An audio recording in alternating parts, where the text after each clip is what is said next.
In March of 1979, nearly 2 years after launch, the Voyagers approached Jupiter, the celestial body that so fascinated Earth's first modern astronomer, Galileo.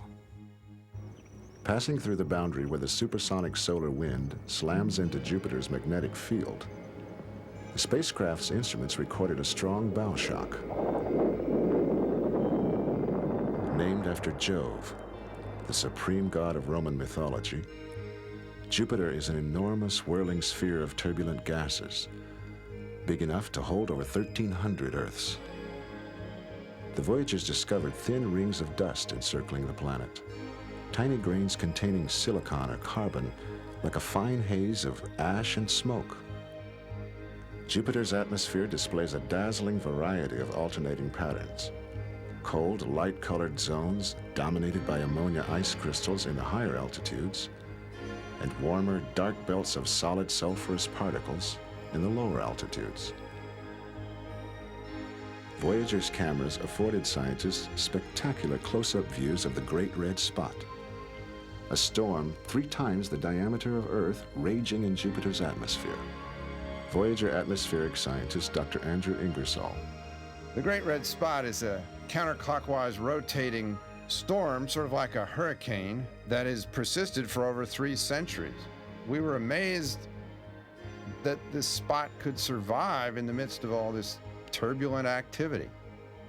With at least 16 known moons, Jupiter could well be considered a mini solar system. The Voyagers flew by the 4 largest, finding Callisto pockmarked by craters, Ganymede etched by icy parallel grooves, Europa smooth and icy, and Io glowing a cold and sulfurous red-orange. 9 active volcanoes were found on Io, the first observation of live volcanoes beyond Earth and Venus. These geysers were spewing hot, sulfurous gases 100 miles, high enough to hit a passing satellite. Voyager project scientist Dr. Edward Stone. If I were to pick one discovery to represent the body of discoveries that Voyagers made, I would pick the discovery of the volcanoes on Io. These were totally unexpected and really forced us to reconsider our whole concept of the evolution of small moons which are orbiting in the outer solar system. Pulling away from Jupiter after a joint reconnaissance of more than 6 months, the Voyagers got a healthy boost from Jupiter's orbit and made a beeline for Saturn.